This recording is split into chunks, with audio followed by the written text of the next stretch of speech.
के पार्ट 2 में आपका स्वागत है। आज हम वापस आए हैं प्रकृति की गोद में।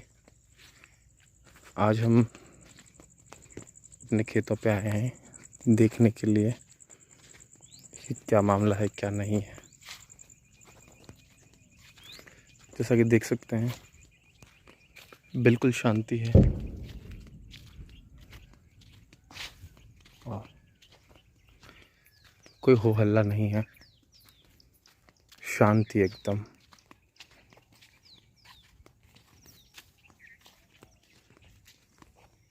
सावधानी यहाँ पर यह रखनी पड़ती है कि कई बार यहाँ पर सांप होते हैं और ये जो पौधा होता है बहुत ठंडा होता है, तो यहाँ पर तो और भी ज़्यादा ध्यान रखना पड़ता है। पास ही में एक खेत है, यहाँ पर आपको मूंग की फसल देखने को मिलेगी, जिसे स्थानीय भाषा में क्या हरिया की फसल भी बोली जाती है। और ये कुछ खेजड़ी के वृक्ष, जिन्हें राजस्थान का राज्य वृक्ष भी कहते हैं, जो काफ़ी जीवों की एक शरण स्थली भी है। वह स्थान जहाँ पर किसी प्रकार की कोई फसल नहीं बोई जाती उसे बीड़ा बोलते हैं। बीड़े के अंदर लोग अपने पशुओं को चराते हैं। शाम का समय है, अधिकांश लोग जो खेतों पर काम करते हैं वो अपने खेतों से जा चुके हैं, जैसा कि आप देख सकते हैं। The maximum people has left their field because this is the evening time. The whole day they used to work here, and in the evening they will leave. This is the fencing they use to protect their crops. अपनी फसलों की सुरक्षा के लिए वे इस तरह की fencing करते हैं, बाड़ाबंदी करते हैं, जिसमें कटीले तारों का प्रयोग किया जाता है। एक और खेजड़ी का वृक्ष। शाम का समय दूर दूर तक आपको कोई भी नज़र नहीं आता, खेतों में फसलें बस और कुछ नहीं। अधिकांश कृषक अपने अपने घरों की तरफ रवाना हो चुके हैं। अब वे रात को आएंगे यहाँ पर, ताकि रात को कोई भी ऐसा कोई पशु वगैरह आते हैं तो उनसे अपनी फसलों की सुरक्षा कर सकें। यही समय होता है जब कृषक यहाँ पर आराम कर सकते हैं, थोड़ी देर के लिए अपने घर जा सकते हैं, खाना वाना खा करके वापस आ जाते हैं। यहाँ पर रास्ता दो तरफ बढ़ते हुए, अक्सर यहाँ पर किसी भी प्रकार के कोई रास्ते नहीं बनाए जाते हैं। जब लोग चलते हैं तो अपने आप ही रास्ते बन जाते हैं। The roads, the ways are not made whenever the people use these ways, so they become the ways. We call पगडंडी in English, in हिंदी। सांपों के लिए बहुत उत्तम शरण स्थली। This is the heavenly place for the snakes, especially for the cobra, viper, rattlesnake. So many snakes you can find here. You must be more aware while you are walking through this kind of way. आपको और अधिक सतर्क रहना पड़ता है जब आप इस तरह के किसी भी रास्ते से चलते हैं। तो यहाँ पर अक्सर सांप बैठे रहते हैं। मैं बार बार अपने वीडियोस के अंदर सांप की बात करता हूँ, क्योंकि सांप यहाँ पर बहुत मात्रा में मिलेंगे आपको। अगर काट ले तो बहुत बड़ी दिक्कत हो जाती है, इसलिए मैं थोड़ा धीरे ही चल रहा हूँ। हालांकि मेरे हाथ में एक चीज़ भी कुछ भी नहीं है, डंडा वगैरह, बट चल रहे हैं। सांप में दो तरह का पॉइजन होता है यहाँ पर जो पाए जाते हैं उनमें। पहला होता है हीमोटॉक्सिक, दूसरा होता है न्यूरोटॉक्सिक।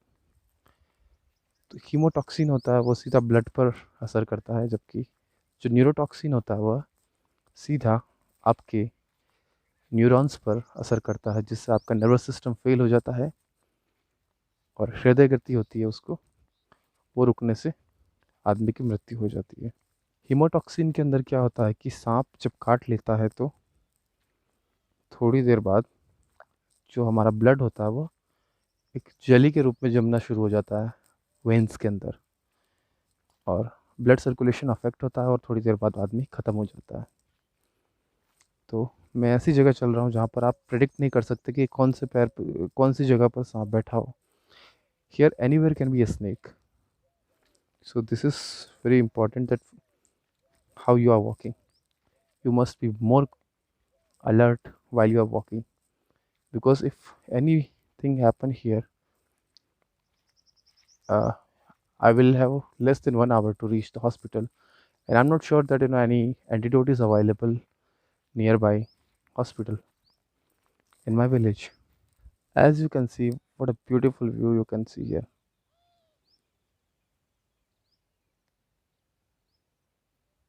अक्सर यहाँ पर रास्ते कम होने की वजह से आपको फेंसिंग पार करनी पड़ती है, और फेंसिंग में उलझने से आपकी कई बार स्किन पर कट भी लग सकते हैं।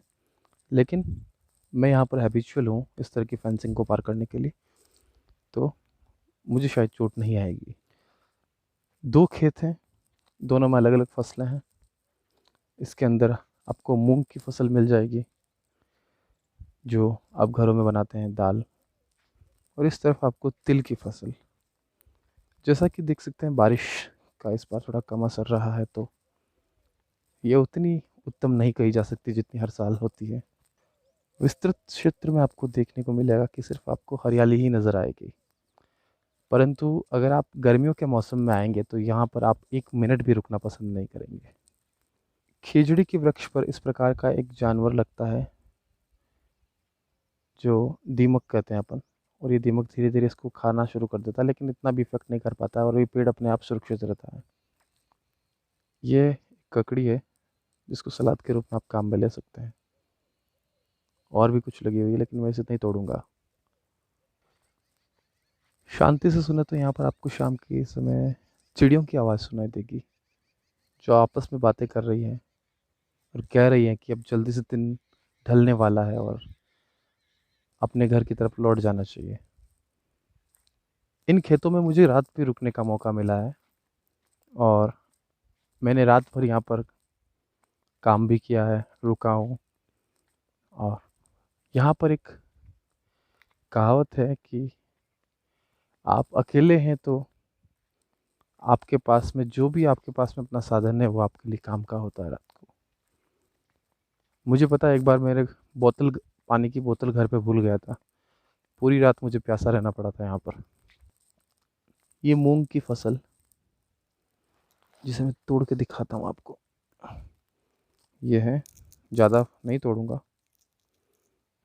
ये देख सकते हैं।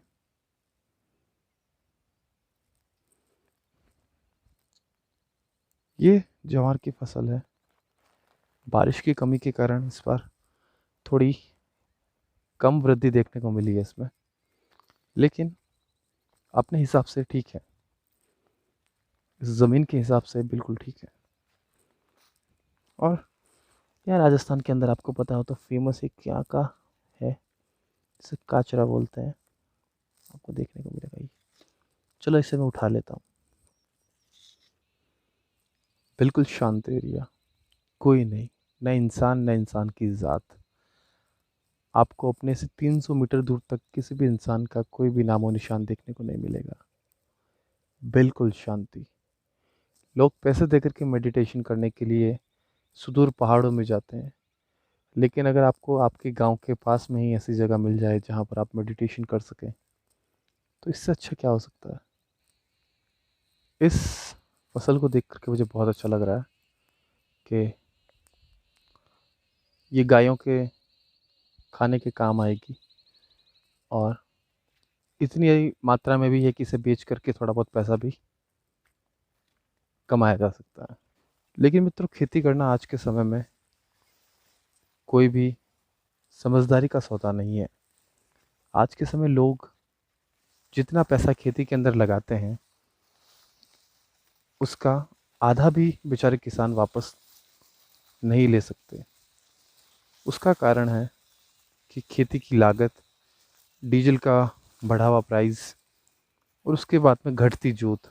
खेत छोटे पड़ रहे हैं लोगों के पास। ये भी एक बहुत बड़ा फैक्टर है।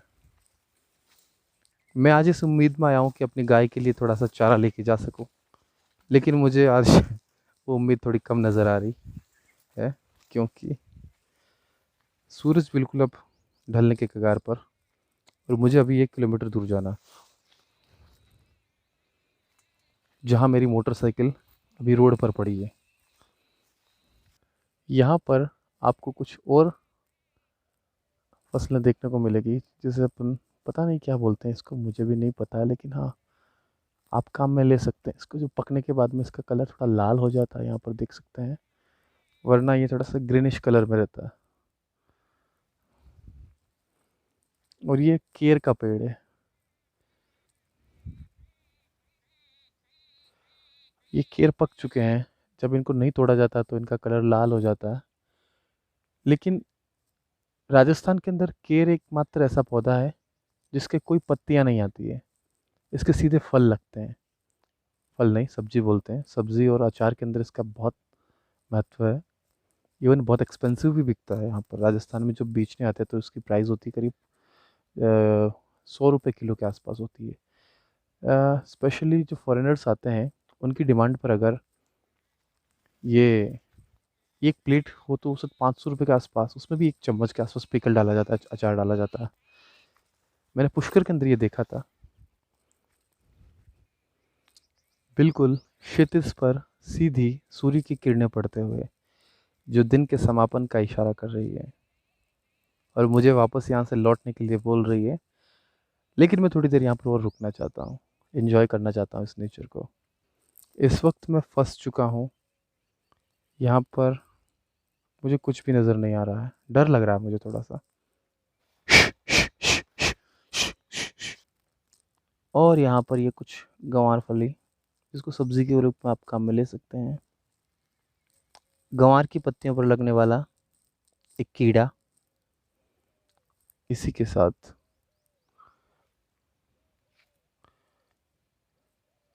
ये अपने खेत में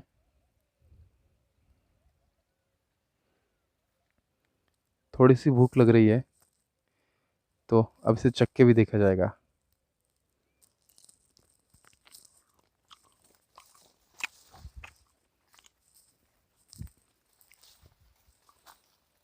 ठीक है, न ज़्यादा बीटर टेस्ट है, न ज़्यादा स्वीटर है। ठीक ठाक, अच्छा, उत्तम। दरअसल मैं और ज़्यादा गहराई में जाना चाहता हूँ, लेकिन मुझे पता है अगर एक बार मैं फंस गया तो वापस मुझे घर भी जाना है। शाम का टाइम है, अंधेरा भी हो रहा है। बाप रे, क्या करें। अ, इसी के साथ अब यात्रा को समापन की तरफ लेकर के जाते हुए, सूर्य की सीधी किरणें फसलों पर, जो भी झाड़ियाँ हैं उस पर ऐसे पड़ रही है जैसे कि हर चीज़ गोल्डन गोल्डन हो गई है। इसी के साथ दिन भी ढल रहा है। सूरज भी अब अपने चरम पर सभी को अलविदा कह रहा है। और मेरा भी अब समय आ गया कि मैं इस खूबसूरत सी जगह को कुछ दिनों के लिए अलविदा कह दूं। मुझे अभी भी याद है जब कोरोना वायरस का प्रकोप बढ़ा था, तब स्ट्रिक्टनेस गवर्नमेंट की तरफ से बहुत ज़्यादा थी। आप घर के अंदर 3 से 4 महीने के लिए आपको रखा जाए तो आपको कैसा लगेगा। तो हम क्या करते थे कि मेरे और कुछ दोस्त और हम यहाँ खेतों की तरफ रुक कर लेते थे।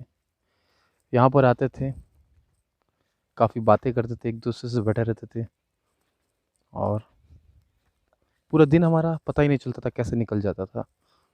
और लॉकडाउन का हमने बहुत इन्जॉय किया। दरअसल जब आप किसी के खेतों से चलते हैं तो आपको वो ग्रीनरी बहुत अच्छी लगती है। और हम भी सोचते हैं यार, कितना प्यारा जगह है, कितनी अच्छी जगह है, कितना इन्जॉय करते होंगे फार्मर्स। लेकिन हकीकत यह है कि इस जगह को ग्रीन करने के लिए बहुत उनकी मेहनत लगती है। उनकी इतनी मेहनत लगती है जिसकी कोई हद नहीं है। प्यारा सा C-17 ग्लोब मास्टर जा रहा है। एल्टीट्यूड थोड़ा हाई है, इस कारण दिख नहीं पा रहा है। बहुत प्यारा प्लेन है। अफ़गानिस्तान के अंदर अभी जो रेस्क्यू ऑपरेशंस हुए थे उसके अंदर बहुत अच्छी उसने भूमिका निभाई है।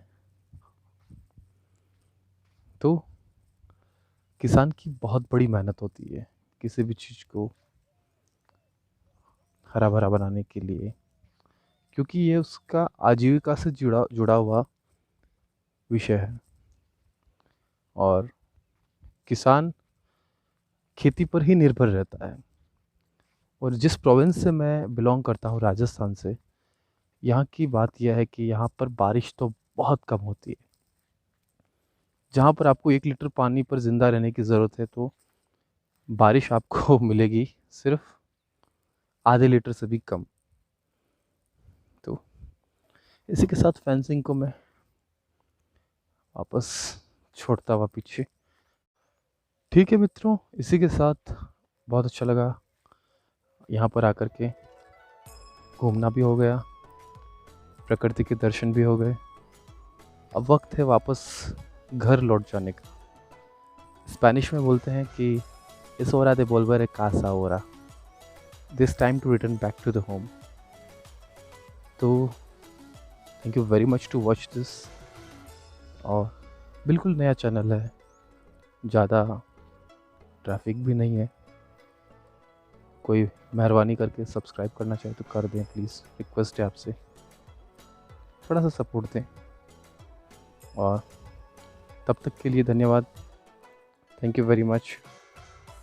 बाय बाय, टाटा, सलाम, नमस्ते, राम राम, अस्सलाम वालेकुम, अल्लाह हाफिज़, बाय बाय।